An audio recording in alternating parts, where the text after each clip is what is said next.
बांग्लादेश में 20 million non Muslim minorities रहते हैं।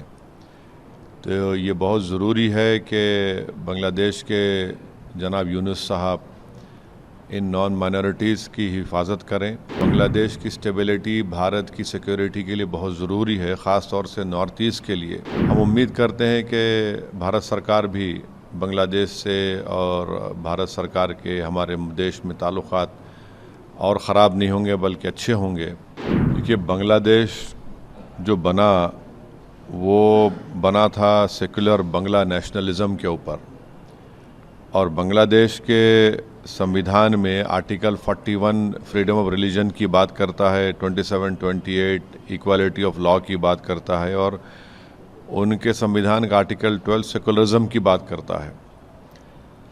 और ये जो वाक़यात हो रहे हैं जिसमें दीपू चंद्र दास को मारकर आग लगा दी गई, फिर अमृत मुंडाल को जान से मार दिया गया। बांग्लादेश में 20 मिलियन नॉन मुस्लिम माइनॉरिटीज़ रहते हैं। तो ये बहुत ज़रूरी है कि बांग्लादेश के जनाब यूनुस साहब इन नॉन माइनॉरिटीज़ की हिफाजत करें। और बांग्लादेश में एक पॉपुलर रेवोल्यूशन आया है, और बांग्लादेश की स्टेबिलिटी भारत की सिक्योरिटी के लिए बहुत ज़रूरी है, ख़ास तौर से नॉर्थ ईस्ट के लिए। तो जहाँ पर हम दीपू चंद्र दास की हत्या और उसके जलाने की हम पुरज़ोर अल्फाज में उसकी मज़म्मत करते हैं, कंडेम करते हैं, हम उम्मीद करते हैं कि भारत सरकार भी बांग्लादेश से और भारत सरकार के हमारे देश में ताल्लुक़ात और ख़राब नहीं होंगे बल्कि अच्छे होंगे, क्योंकि बांग्लादेश की स्टेबिलिटी भारत के लिए बहुत ज़रूरी है।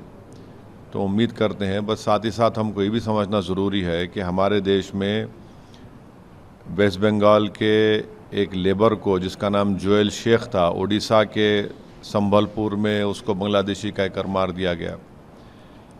त्रिपुरा के एक MBA स्टूडेंट को, जो ट्राइबल लड़का है एंजल चकमा, उसके चेहरे को देखकर उस पर तंज करके उसको मारा और पीटा गया, उसकी मौत हो गई, जो त्रिपुरा का एक ट्राइबल है।